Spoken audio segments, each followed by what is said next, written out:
Hey guys, today we're going to make gravy as I call it. You may know it as spaghetti sauce, but either way, tomato. We're going to make some and can it in our water bath canner. So I only use San Marzano tomatoes when I make my gravy.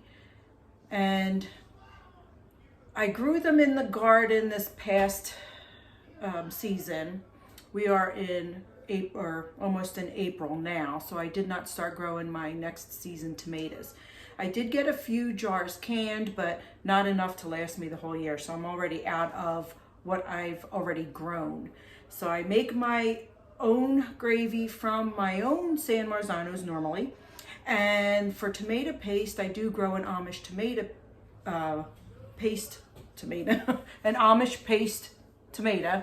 And I make tomato paste, which will be in another video. I'll show you how to make tomato paste, and then I can it. Again, my paste tomatoes last year did not, I got a handful, not enough to make paste from. So I did have to buy from the store.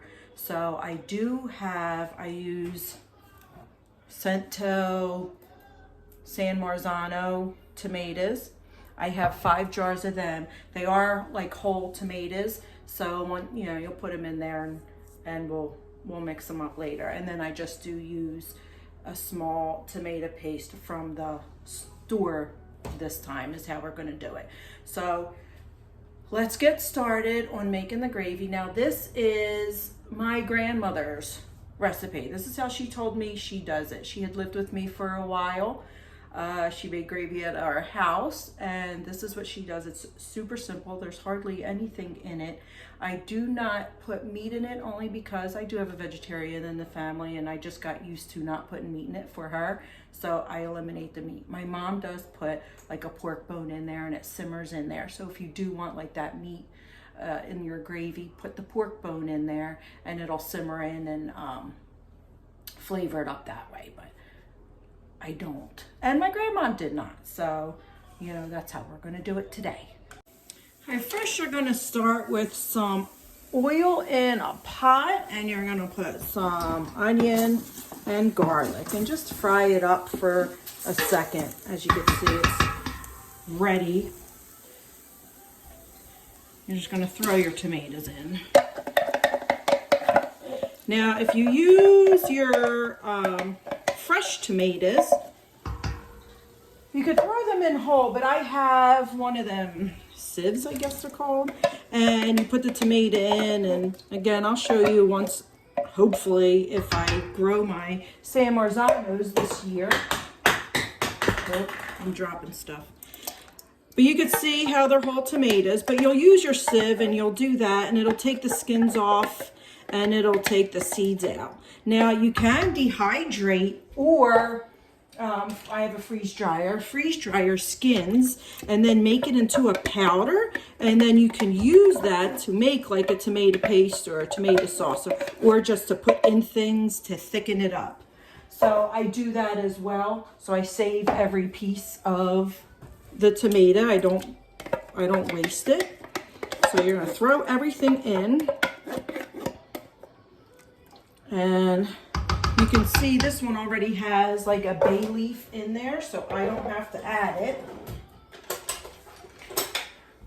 But like I said, with my grandma's recipe, it's pretty simple.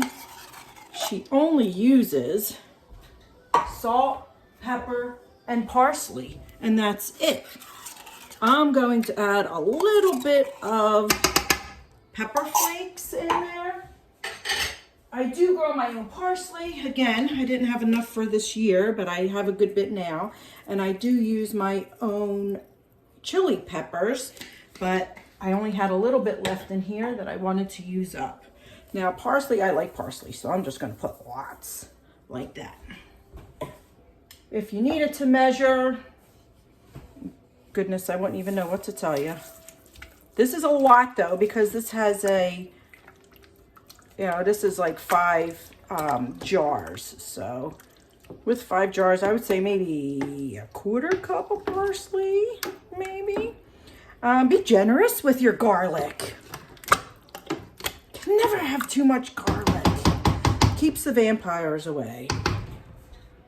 we're gonna let this cook for a little bit. And then what I do is I have this hand blender, and this is what I use.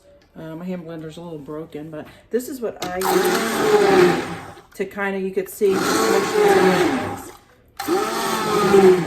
now normally I like it to cook a little bit first, and then I do this, but I'm going to show you guys. Anyway, you get the picture.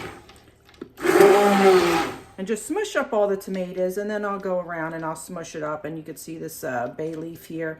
So that'll get smushed in there as well. Everything will get ground up, and even your onions that are in there, so you won't have chunks if you had done it a little bit thicker than normal. But yeah, we're just gonna smush this up. We're gonna let it sit for a good 2 hours or so.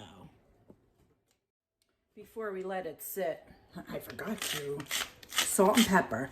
Now this is a Himalayan pink salt, which I gotta fill. We're gonna need more salt, but salt, pepper. So that's what I forgot to tell you. Salt, pepper, and parsley, and a little bit of pepper flakes. I'm probably gonna add a little bit more salt in there. I have these grinders, and sometimes it's hard to, it looks like it's a lot, but when you go to, like, if you go to grind it and then you go to put, like, make a teaspoon, it's really not a lot. It doesn't make a lot. So keep grinding it like this. This is probably only like a teaspoon. So I will add more. But I almost forgot my salt and pepper.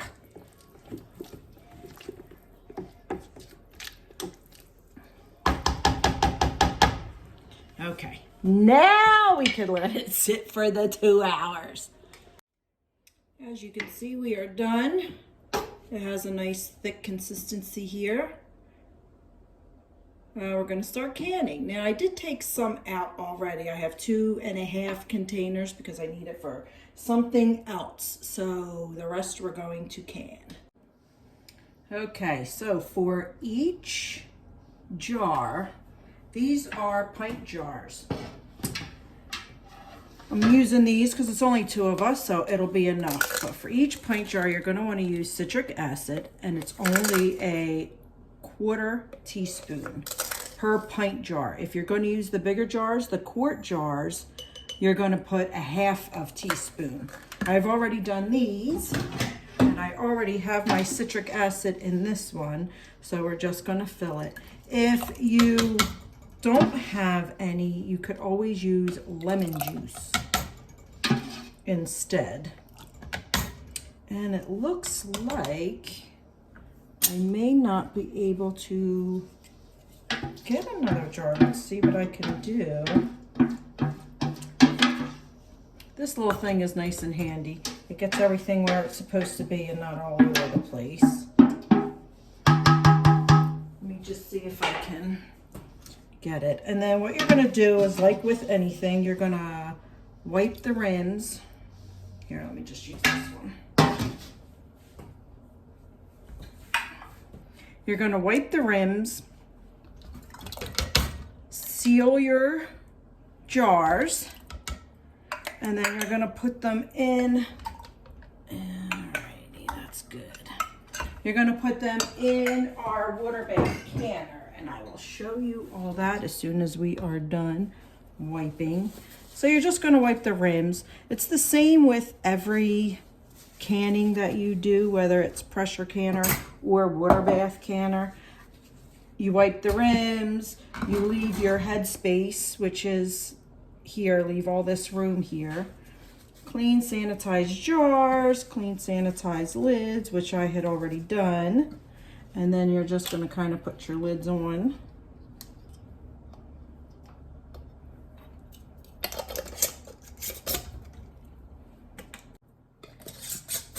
Okay, and we're going to be hand tight here. And let's get it in the canner. This is our water bath canner. You will see that it is filled with water. I've already filled it and turned it on. Unlike the pressure canner where you only need a little bit of water, this, if you notice, you want to have your jars completely submerged in the water. Now these are pints, so they will stay in there for 35 minutes. If you had quart jars, you're gonna leave it for 45 minutes. The time does not start until this is boiling. So as you can see, they're all done. They'll start pinging. These are the two that I had previously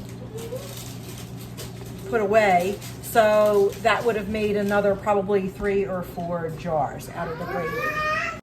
So I'll see you on the next adventure. I have my crew with me. The babies are over today. Wave hi, Lucas. Eating all of my Jimmies because they associate it with ice cream. So they were screaming ice cream. So now they're just eating Jimmies. Everybody say hi. Hi.